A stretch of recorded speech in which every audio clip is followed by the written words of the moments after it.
الصلاة خير من النوم۔ السلام علیکم ورحمۃ اللہ وبرکاتہ۔ پیارے دوستو، یہ ایک ایسی عورت کی کہانی ہے جس نے اسلام سے دوری کے لیے اور خود کو صحیح اور سچا انسان بتانے کے لیے قرآن کریم کی بے حرمتی کی اور قرآن کے اوپر سگریٹ رکھ کر اس کو جلانے کی کوشش کی۔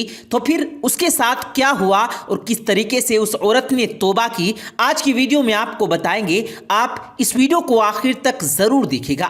آگے بڑھنے سے پہلے تمام دیکھنے والوں سے گزارش ہے کہ اگر آپ نے اس ویڈیو کو لائک نہیں کیا تو ویڈیو کو لائک کریں، اور چینل کو سبسکرائب نہیں کیا ہے تو چینل کو بھی سبسکرائب ضرور کر لیں۔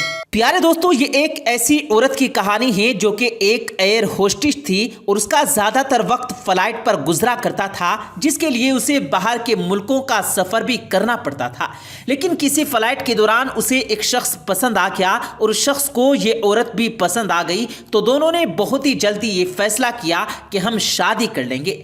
دونوں شادی کے بندھن میں بندھ گئے، اور جب وہ عورت کو پتا چلا کہ اس کا شوہر بہت بڑا نمازی اور پرہیزگار ہے، اسلام پر چلنے والا ہے، اسلام کی باتیں کرتا ہے، دین کی تبلیغ کرتا ہے اور خود بھی دین پر عمل کرنے والا ہے، لیکن دوسری طرف یہ عورت ایئر ہوسٹس تھی اور بہت سے ممالک میں اس کا آنا جانا رہا کرتا تھا، تو وہ اسلام کے قریب نہیں رہتی تھی، بلکہ یہ زیادہ تر فیشن کرنے والی اور نماز کو چھوڑنے والی اور اسلام کے احکامات پر عمل نہ کرنے والی تھی۔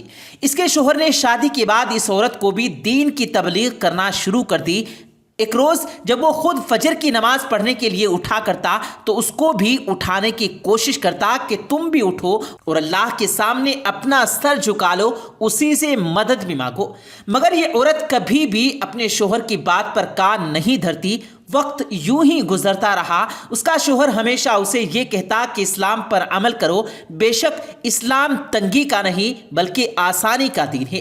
ہمارے جتنے بھی مسائل ہیں، جتنی پریشانیاں ہیں، تمہارے جتنے کام ہیں، جو بھی مسائل ہیں، پریشانیاں ہیں، یہ اسلام پر عمل کرنے سے حل ہو جائیں گی۔ لیکن یہ عورت اس کی ایک بات نہ سنتی، بلکہ ایک کان سے سنتی اور دوسرے کان سے نکال دیا کرتی تھی۔ اس کی بڑی وجہ یہ تھی کہ وہ جس بھی نئے ملک میں جاتی، وہاں کے کلچر کو دیکھتی اور پھر اس کو اپنانے کی کوشش کیا کرتی تھی۔ اس کا زیادہ تر وقت ملک کے باہر ہی گزرتا، تو وہ ان لوگوں کے جیسی ہو گئی تھی اور وہ یہ سمجھتی تھی کہ شاید اسلام دقیانوسی ہے اور وہ اس پر نہیں چل سکتی۔ اور اب وہ وقت بھی آن پہنچا تھا جب اس کے شوہر نے یہ فیصلہ کرنے کے لیے سوچنا شروع کر دیا کہ اگر اس کی بیوی اسلام پر عمل نہیں کرتی تو وہ اسے چھوڑ دے گا۔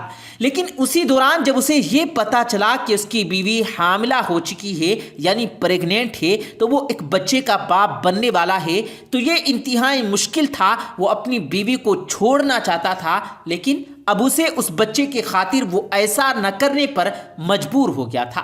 اس نے ایک بار پھر اپنی بیوی کو سمجھایا کہ دیکھو، اب ہم والدین بننے والے ہیں، اب یہ ضروری ہے کہ تم اپنے طور طریقے اور چال چلن کو بدل لو۔ لیکن اس عورت نے صاف صاف انکار کر دیا، تو یہ شخص بھی غصے میں آیا اور اس نے اپنی بیوی کو طلاق دے دی اور کہا کہ جاؤ، اب میرا کوئی تعلق نہیں۔ ناظرین گرامی، جیسے ہی اس عورت کو طلاق ہوئی تو اس نے امریکہ کا سفر طے کرنے کا فیصلہ کیا اور یہ سوچا کہ وہ اپنے بچے کو امریکہ میں جا کر پیدا کرے گی، جس سے بچے کو امریکہ کی شہریت بھی مل جائے گی اور اس کے بعد وہ اپنی زندگی وہیں بسر کرے گی۔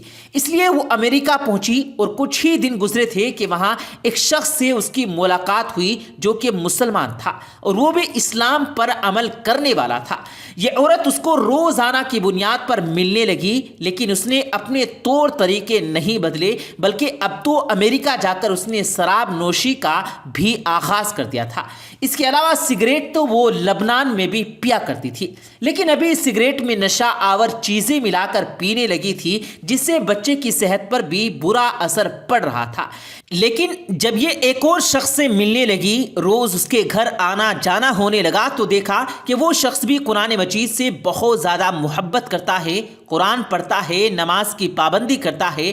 تو ایک دن یہ عورت غصے میں آ گئی اور اس نے کہا کہ تم قرآن کیوں پڑھتے ہو؟ اس قرآن کو پڑھنے کا کیا فائدہ ہے؟ تم نماز کیوں پڑھتے ہو؟ تمہارا رب کہاں ہے جسے تم سجدہ کرتے ہو؟ تم اسے دیکھ نہیں سکتے اور تم اس کی عبادت کرتے ہو۔ وہ شخص اس عورت سے کہنے لگا کہ تم غلط باتیں کر رہی ہو، لہٰذا اپنا منہ بند کر لو۔ لیکن وہ عورت بولتی چلی گئی، یہاں تک کہ اس نے اپنی سگریٹ کو قرآن پر رکھا اور قرآن کو جلانے کی کوشش کی اور یہ دعویٰ کیا کہ اگر تمہارا رب ہے تو آ کر قرآن کو بچا لے۔ لیکن اس شخص نے عورت کو روکنے کی کوشش کی کہ وہ اپنی حرکتوں سے باز نہ آئی۔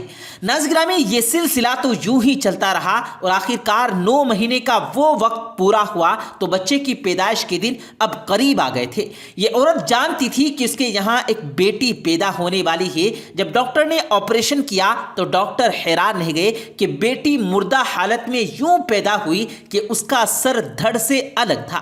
جب اس عورت کو ہوش آیا اور اسے بتایا گیا کہ تمہارے یہاں جو بیٹی پیدا ہوئی ہے وہ اس حالت میں پیدا ہوئی ہے تو یہ چیخنے اور چلانے لگی اور اس کو اندازہ ہو گیا تھا کہ وہ جو بے حرمتی کیا کرتی تھی، وہ جو گستاخیاں کیا کرتی تھی، یہ دراصل اسی کا عذاب تھا۔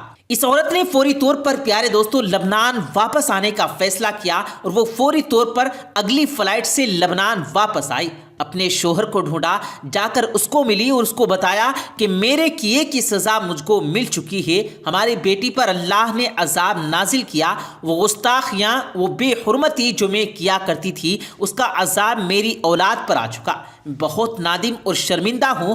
اس کا شوہر اسے دیکھتا رہا لیکن خاموش رہا۔ اس عورت نے کہا کہ تم پرہیزگار تھے، تم مجھے اسلام کی طرف بلانے والے تھے، تم مجھے راہ حق کی طرف دعوت دیتے تھے، اب میں تم سے شادی کرنا چاہتی ہوں اور میں چاہتی ہوں کہ تمہارے بتائے ہوئے راستے پر چلوں جو اللہ کی طرف جاتا ہے۔ وہ شخص یہ کہنے لگا کہ دیکھو ہماری بیٹی کے ساتھ جو ہوا مجھے اس پر غم ہے اور میرے دل میں اس کا درد بھی ہے، لیکن میں اس بات پر خوش ہوں کہ تم اسلام کی طرف رجوع کر رہی ہو اور تم اپنے رب کی طرف رجوع کر رہی ہو، وہ معاف کرنے والا ہے۔ چنانچہ اس شخص نے اس عورت سے شادی کی اور پھر وہ اس کے ساتھ رہا جب تک کہ دونوں میں سے ایک کا انتقال ہو گیا۔ ناظرین گرامی، یہ ایک حقیقت ہے کہ جب اللہ رب العالمین کے نظام کو اور اس کے مقدسات چیزوں کو کوئی شخص چیلنج کرنے کی کوشش کرتا ہے یا اس پر سوالیہ نشان اٹھاتا ہے یا ان کی بے حرمتی کرتا ہے تو اللہ رب العالمین اپنی نظام کے ذریعے اس شخص کو یہ ضرور بتاتا ہے کہ بے شک وہی ذات ہے جو ہر چیز پر قادر ہے۔ بس ہمیں یہ دعا کرنی چاہیے کہ اللہ تبارک و تعالی ہمیں اسلام پر صحیح معنوں میں عمل کرنے والا بنا دے اور اسلام پر صحیح معنوں میں چلنے والا بنا دے کہ ہماری زندگیاں، ہماری یہاں کی زندگی اور یہاں کے بعد کی زندگی دونوں آسان ہو جائیں۔ جیسا کہ اسلام بانٹنے والا دین ہے تو ہم بھی لوگوں میں آسانیاں بانٹیں اور اللہ کے حضور سرخرو ہو جائیں۔ آمین یا رب العالمین۔ پیارے دوستو، امید کرتے ہیں آپ کو آج کی ہماری یہ ویڈیو ضرور پسند آئی ہوگی۔ اگر آپ کو یہ ویڈیو پسند آیا ہو تو اس ویڈیو کو دل سے لائک کریں اور زیادہ سے زیادہ لوگوں تک اس ویڈیو کو ثواب کی نیت سے شیئر کریں، اور اس ویڈیو کے بارے میں آپ کی کیا رائے ہے کمنٹ سیکشن میں اپنی رائے کا اظہار ضرور دیں، اور مزید اسی طرح کی روز کی ویڈیو پانے کے لیے ہمارے چینل کو ضرور سبسکرائب کریں۔ ملتے ہیں پھر ایک نئی ویڈیو کے ساتھ، تب تک کے لیے اللہ حافظ۔